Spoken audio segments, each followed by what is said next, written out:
Nossa, mas todo mês eu vou ter que refazer todas as continhas de erro para determinar qual que é o melhor? Não. Pensando nisso, foram criados os métodos de controle do modelo de previsão. Escolhi um modelo de previsão e vou mantê-lo ao longo do tempo. Só que eu tenho que controlar ao longo desse tempo se ele se mantém bom ou se ele foge dos nossos limites de controle. Se ele fugir do limite de controle, eu tenho que voltar e refazer todas essas continhas de novo. Jogar lá um tantão de método de previsão, obter previsão para o passado, fazer todos esses erros e redeterminar qual que é o melhor. Porém, se o meu método de previsão ainda está sob controle, beleza, próximo mês vou usar ele de novo. Continuou sob controle, outro mês com ele. Então, é um jeito da gente não precisar refazer todas essas contas de modelos de previsão. Utilizar aqui os nossos controles do modelo. Existem dois controles, dois sinais de controle que têm limites inferiores e superiores que a gente pode estar utilizando nos métodos de previsão, que é o modelo do sinal de rastreamento, que a gente vai chamar de TS, e é o modelo do sinal de Triggs, que a gente vai chamar de TR. Quem foi Trigg? Novamente, um carinha que não tinha nada para fazer da vida. E foi aqui prever o nosso método de previsão, controlar o modelo de previsão. Um é função do outro. Então, eu vou ensinar primeiro o sinal de rastreamento, que ele é um pouco mais aberto, mais simples de lidar. E depois a gente vai para o sinal de Triggs, que ele é um pouquinho mais chato. Tem duas equaçõezinhas, dois passos a mais. Nem são equações em si. Começando então pelo sinal de rastreamento. O sinal de rastreamento ele vai tentar transformar os nossos erros em uma normal. E a partir dessa normal, ele vai obter o TS, o resultado final dele, que tem que estar entre menos 3 e mais 3. São os nossos dois limites. Limite superior de mais 3, limite inferior de menos 3. Se o sinal de rastreamento, nosso TS, dar superior ou inferior aos limites, quer dizer que esse método que eu escolhi não presta mais. Eu tenho que trocar ele, tenho que testar outro. Como que eu calculo o TS? O TS ele tem o desvio acumulado, então vou acumulando os erros mês a mês, dividido pelo desvio absoluto acumulado médio, que é o nosso DAN. Então, desvio acumulado é só ir somando mês a mês o que está acontecendo, e o desvio acumulado absoluto médio, eu vou pegar esse mesmo desvio, só que em valor absoluto. E em vez de somar, vai ser uma média. Como que ele funciona? Eu vou jogar de novo para o Excel, que fica um pouquinho mais tranquilo da gente estar lidando. Digamos que eu tenho aqui 6 períodos quaisquer. E nesses períodos eu tenho o valor real, que realmente aconteceu de vendas, e o valor previsto, utilizando, sei lá, regressão linear, utilizando qualquer método. Decidi que aquele método e deu essa previsão para esses meses. E eu quero saber se ao longo do tempo esse método que eu escolhi permanece bom. Ou se ele vai me dar BO e eu vou ter que testar de novo vários outros métodos para ver qual que é o melhor. Para fazer isso, o primeiro item é encontrar o nosso desvio acumulado. Vou colocar aqui a formulinha dele, que é o DA dividido pelo DAN. Então, preciso da soma do desvio acumulado. Para encontrar esse desvio acumulado, eu primeiro tenho que encontrar o próprio desvio, que é o nosso erro. É só um nome bonito para o nosso erro. Vou chamar ele de desvio. Como que eu calculo esse desvio? O desvio, valor real menos valor previsto, igual a 100 menos 120. Então, eu desviei da minha meta 20 unidades no primeiro período.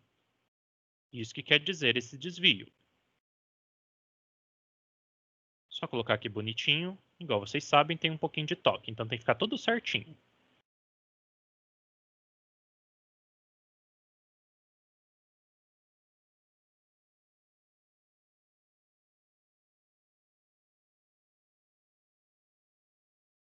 Beleza. Então, o meu desvio No primeiro mês, deu 20 unidades. No segundo mês, deu menos 20, melhor dizendo, o menos importa. No segundo mês, 110 menos a previsão que tinha dado 120, ou seja, eu errei menos 10.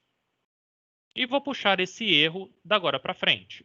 No terceiro mês não errei nada, no quarto errei 10 para baixo, no quinto 20, no sexto não errei nada.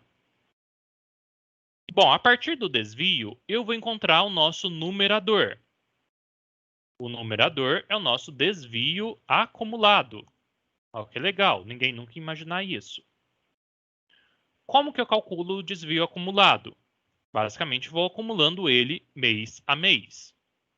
No mês 1, como eu não tenho mês 0, é o próprio mês 1, menos 20.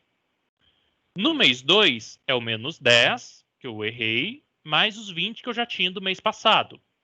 Ou seja, acumulei 30 unidades negativas de erro. No mês 3, eu não errei nada. Menos 30, deu o próprio menos 30.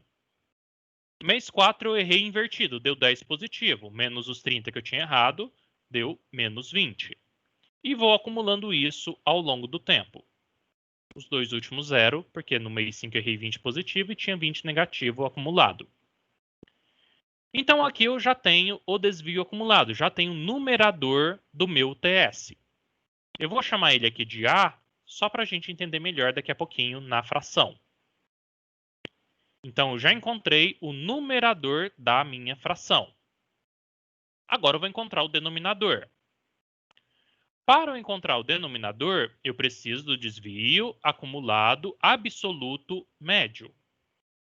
Então, primeira coisa, eu preciso do desvio. Já tenho o desvio, beleza, já tinha calculado ele aqui em cima. Agora eu preciso do desvio absoluto. Preciso que esse valor seja absoluto. Vou calcular aqui para a gente. Desvio absoluto. O absoluto é o ABS no Excel do nosso desvio. Ou seja, todo o desvio agora vai ser positivo, vai sair em módulo. Vou puxar todo mundo e obtive o desvio absoluto de cada um dos valores. Só que eu preciso do desvio absoluto acumulado. Então vamos calcular. Desvio absoluto acumulado. E vou acumular item a item. No primeiro mês é o próprio mês, não tem mês 0. No segundo mês, eu acumulei 10 mais os 20 do mês passado. Então já tenho 30. No terceiro mês, 0 mais 30. Tenho os mesmos 30. E assim por diante os demais meses. 10 mais 30, 20 mais 40, 0 mais 60. Só que ainda não acabei, porque eu preciso do desvio absoluto acumulado médio. Então agora vamos calcular a média.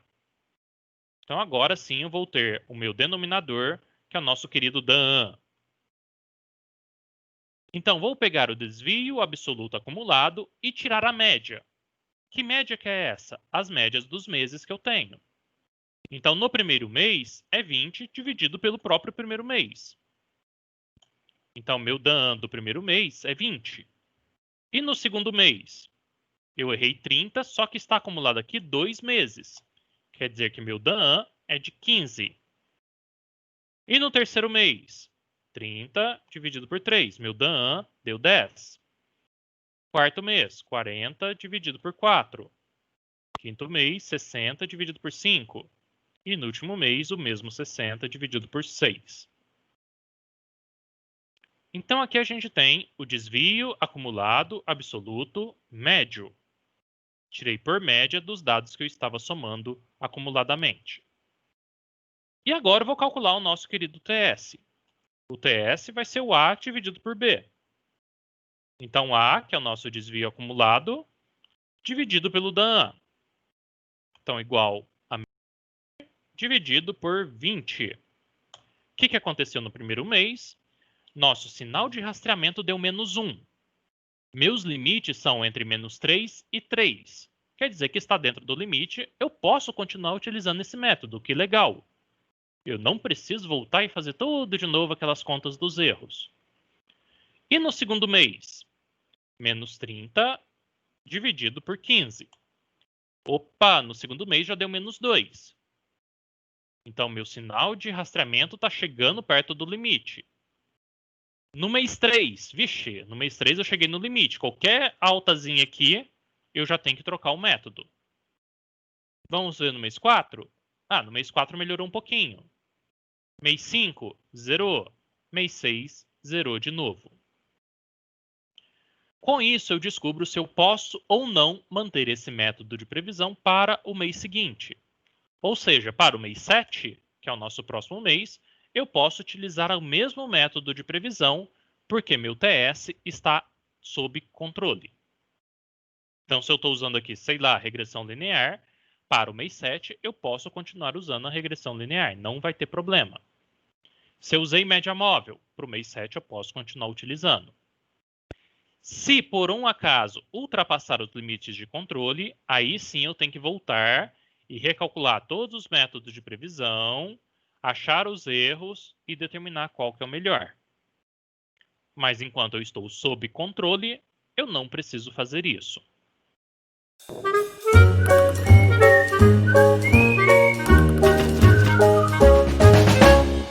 Aqui tem mais um exercício de fixação. Então vou ter aqui o caixa.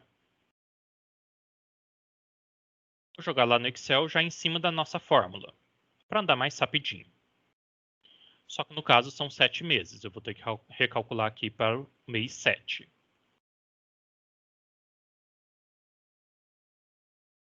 Que é dividido por 7. Então, por meio desse valor, no primeiro mês eu tinha de venda 100 peças e tinha previsto 100,5.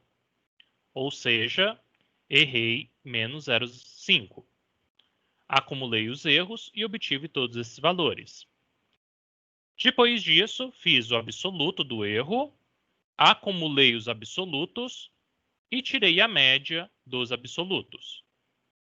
Por fim, dividi o desvio acumulado pelo DAAM. E notem que todos ficaram entre o menos 3 e o mais 3. Ou seja, eu não preciso trocar esse método de previsão. Ele está ok para o mês 8, para o mês 9 e assim por diante. Todo mês eu recalculo ele. E se ficar entre 3 e menos 3, quer dizer que está ok.